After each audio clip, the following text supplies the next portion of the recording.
সন্দেশখালীর মূল আসামিদের শাস্তির দাবিতে ও ময়ূরাক্ষী নদী থেকে অবৈধভাবে বালি তোলার প্রতিবাদে মঙ্গলবার সকাল 11টা থেকে পথ অবরোধ করে বিক্ষোভ দেখালো বিজেপির কার্যকর্তারা। আর সেখানে উপস্থিত ছিল বিজেপি রাজ্য সহ সভাপতি শ্যামাপদ মণ্ডল সহ একাধিক বিজেপি সমর্থকরা। মূলত সন্দেশখালীতে মহিলাদের উপর তৃণমূলের অত্যাচারের প্রতিবাদে ও ময়ূরাক্ষী নদী থেকে একাধিক ঘাট থেকে অবৈধভাবে বালি তোলার প্রতিবাদে পথ অবরোধ ও বিক্ষোভ মিছিল করল বিজেপির কার্যকর্তারা।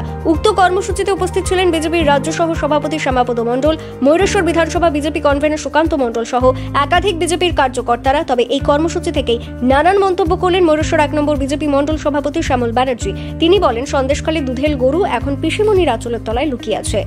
Bureau report, XTV Bangla. শব্দকোষ প্রচলন আছে, এই দুধের গরুর প্রচলন করেছে কে? আমাদের মাননীয় পিসিমণি। আর দুধের গরুর দুধ খেতে খেতে এমন জায়গায় পৌঁছে গেছে এক পশ্চিমবঙ্গকে, যে আপনারা সন্দেশখালীর ঘটনা আপনারা শুনেছেন। সেখানে এক দুধের গরু আছে, সেই দুধের গরু এখন পিসিমণির আঁচলের তলায় লুকিয়ে আছে।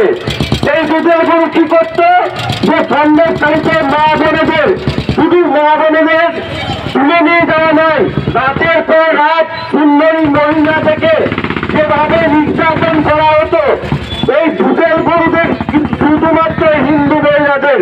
আমরা কয়েকদিন থেকে সোশ্যাল মিডিয়া, ইলেকট্রনিক মিডিয়া থেকে আরম্ভ করে সমস্ত প্রচারে দেখছি যে মহিলারা নিজে বলছে যে সুন্দরী সুন্দরী মহিলা গ্রামের আগে দেখে যেত তৃণমূলের নেতারা, তারপরে তাকে পার্টি অফিসে তুলে নিয়ে গিয়ে তাকে সারা রাত তাদের মনোরঞ্জন করতে হতো। আর আজকে তারই প্রতিবাদে আর এখানকার মুখ্যমন্ত্রী, একজন মহিলা মুখ্যমন্ত্রী হওয়া সত্ত্বেও সেই এটাকে জানেন, তিনি জেনেও যেভাবে সমর্থন করেছেন, তারই প্রতিবাদে আজকের এই কোটাসুর রাস্তার উপরে ভারতীয় জনতা পার্টির পক্ষ থেকে আজকের এই প্রতিবাদ সভা এবং বিক্ষোভ সভা।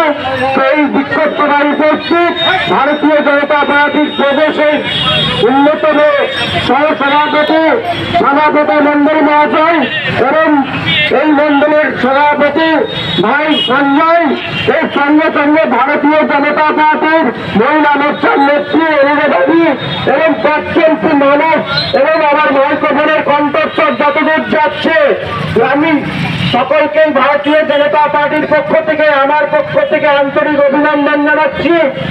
আর আমরা এই মহিলা মুখ্যমন্ত্রী, আমরা 2011 সালে মহিলা মুখ্যমন্ত্রী পেয়েছিলাম। আমরা সেদিন ভেবেছিলাম কি, যে আর কিছু হোক না হোক, যে সিপিএম এর একটা জগদ্দল পাথরকে সরিয়ে যে মহিলা মুখ্যমন্ত্রী আমরা পেলাম, যে মহিলারা আপাতত সুরক্ষিত থাকবে। কিন্তু আমরা কি দেখলাম বন্ধু? এই মহিলা মুখ্যমন্ত্রী একমাত্র দুধের গরু ছাড়া কিছু চেনে না।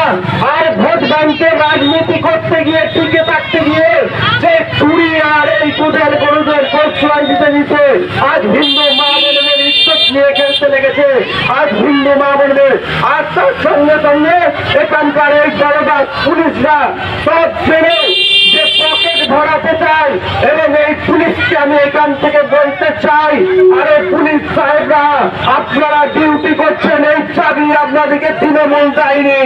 আর তৃণমূল যেহেতু দেয়নি, তাবেদারি করতে করতে এই চাকরি টিকিয়ে রাখার জন্য আপনারা আপনাদের ঘরের নিজের বউটার কথা ভুলে গেছেন।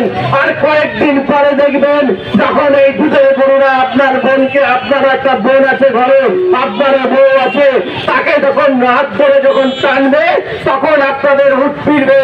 আর তাই তখন আর আপনাদের কিছু করার থাকবে না।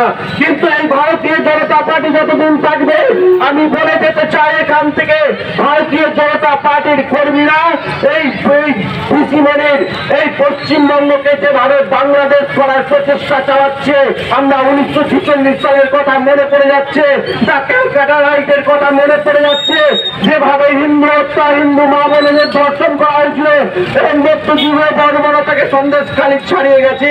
আর সেখানে কি হচ্ছে? এই জনতা পুলিশের জন্য আর বিরোধী দলনেতা সেই মা বোনের কাছে গিয়ে কথা বলতে চেয়েছে, তাদের পাশে দাঁড়াতে চেয়েছে।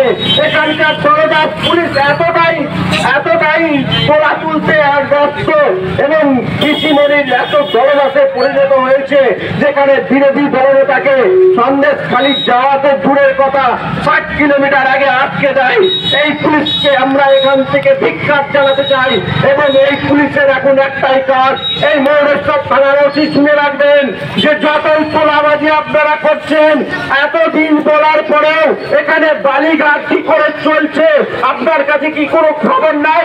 এই রাতের বেলায় রাতের অন্ধকারে বালি পাচার হয় নাকি আমরা ধরে নেব যে আপনার বউ যখন ডিউটি করতে পাঠায় তখন বলে যে আমার কানের কিনে এলো, আর এই বালি পাচারের টাকায় আপনার কানের এবং গলার চেন কিনে নিতে হয় ভোট জন্য।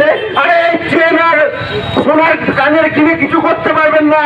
আর এই পিসিমণি যদি থাকে তাহলে আপনার বউটাকে কয়েকদিন পর দেখবেন এই শেখ শাহজাহানের মতো তুলে নিয়ে যাবে। তাই এখন থেকে বলছি, প্রত্যেক পুলিশ বন্ধুকে বলছি, নিজের ঘরের মা বোনের যদি বাঁচাতে হয় আসুন ভারতীয় জনতা পার্টির পক্ষে কাজ করতে হবে না। যে অসংখ্য নিয়ে সাধারণ মানুষের হয়ে যে কাজ করার শপথ আপনারা নিয়েছেন সেই শপথ আপনারা রক্ষা করুন এবং গণতন্ত্রের হয়ে কাজ করুন। বিজেপির হয়ে আপনাদের কাজ করতে হবে না। এরপরেও যদি আপনারা না শুধান আপনাদেরকে কিভাবে শুধরাতে হয় ভারতীয় জনতা পার্টির কর্মীরা খুব ভালো করে জানে।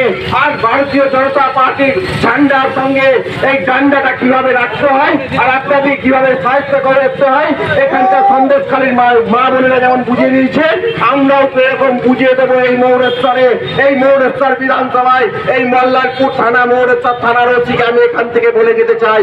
এরপর অনেক বক্তা আছে, আমি আর আমার বক্তব্য